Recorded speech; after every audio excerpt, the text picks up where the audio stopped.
Just turning 8/16, a bill to release the Jeffrey Epstein files will soon arrive on President Trump's desk. Both houses of Congress approved that measure yesterday, and President Trump says he will sign it into law.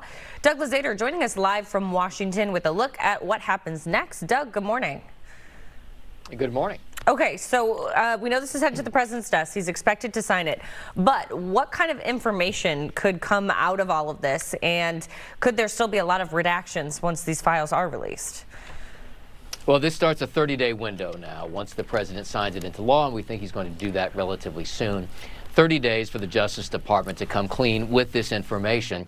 There are some caveats, though. There are going to be some redactions, including victim names, witnesses, and so on. And some documents may not be released if the Justice Department deems that they're part of an ongoing investigation. That could be a pretty big carve-out. So we don't know ultimately how many documents are going to be released. As far as what's in them, it's anyone's guess. There are certainly conspiracy theorists out there that think that there's a client list, and maybe there is. We don't know. But certainly the administration has said that there's not a client list involving powerful people that Epstein included in his circle. So we're going to have to wait and see what the Justice Department comes up with on this. Well, exactly. And when we know this has been played out in the court of public opinion and the Congress overwhelmingly voted to release these files, the president waffled on this a little bit and then said, yes, let's do this. Do we know why there was some waffling, and was it public opinion that maybe ultimately swayed President Trump to sign off on this? Well, the writing was on the wall that there was enough support, bipartisan support, to get this done, and it may be the president didn't want to be on the losing side of that.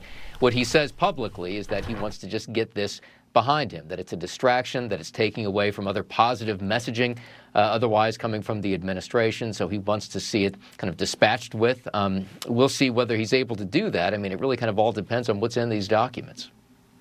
Okay, and just to go over timeline one more time, Doug, you said it heads to the president's desk. Once he signs it, within 30 days, some kind of information will be released.